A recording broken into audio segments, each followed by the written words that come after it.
good. Having a nice, plentiful breakfast is one of the best ways to start your morning. Now, back in America, I had things like toast and eggs and milk and other such things. Actually, kind of things that are similar to this. That feels like home. Eggs are actually one of the most common breakfast items around the world. I personally enjoy an omelet, but I can eat it almost any way. Actually, my Chinese friends really enjoy omelets too.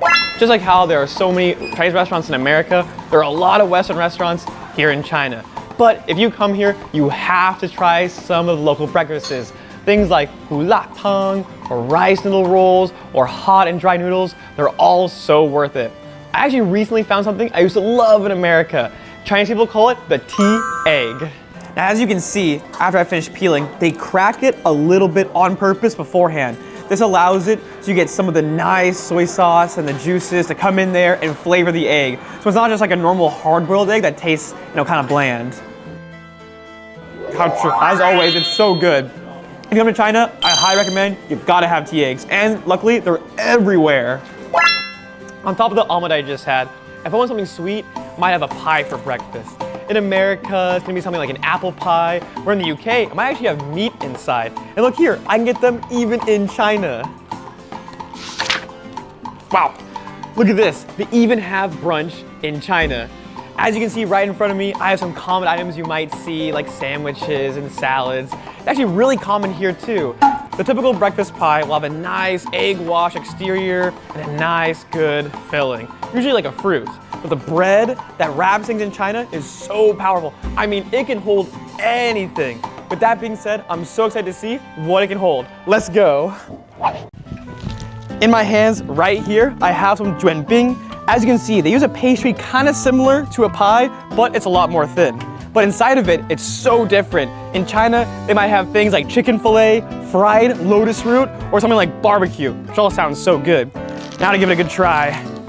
That's so good. And of course, the most popular one, the one you probably know, especially if you've ever been to a Chinese market, baozi. Coming from America, baozi is easily one of the most recognized Chinese foods. I can't wait to taste real Chinese baozi. Let's go.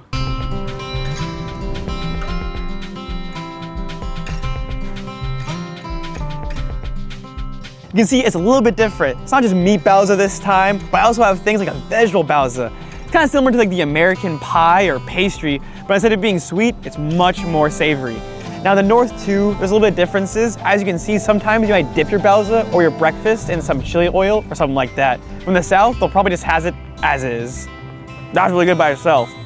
Even a little bit better with a sauce on it.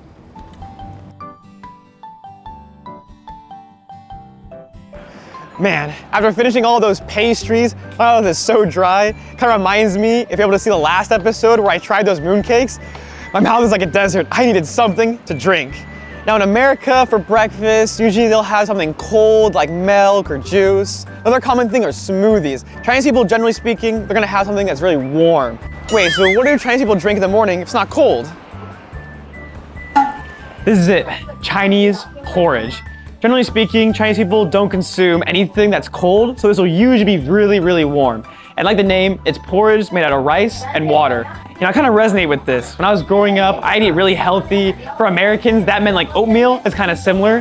One thing I always wanted was the American bag cereal, like Lucky Charms. It's pretty much junk food, as everyone knows. It's so sweet and it's so good. Another thing that differentiates the Chinese cities in their cuisine is their emphasis on meat. For example, a city in Nanjing has this thing where it's duck blood noodles. Noodles made out of course, duck's blood and things like duck intestines and liver. It's kind of crazy. Some places might even have beef soup or even lamb soup for breakfast. Now I'm here to try a classic Beijing breakfast drink, which is douzhi or bean juice. Oh my God. The smell could not even begin to describe what this tastes like. It is the most sour thing. But not like good sour, like with sour candy. It's just sour and pure bean flavor. I'm sorry, I can't believe this. I can't believe people like this. I am so sorry. I cannot. Wow, what a day. I was able to try so many different kinds of Chinese breakfast, both food and drinks. With this level of variety, I feel like everyone in the world can enjoy some kind of Chinese breakfast. So I encourage you to go out to your local Chinese market and just try something out.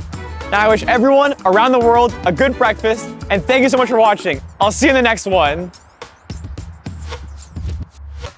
Learning Chinese with me.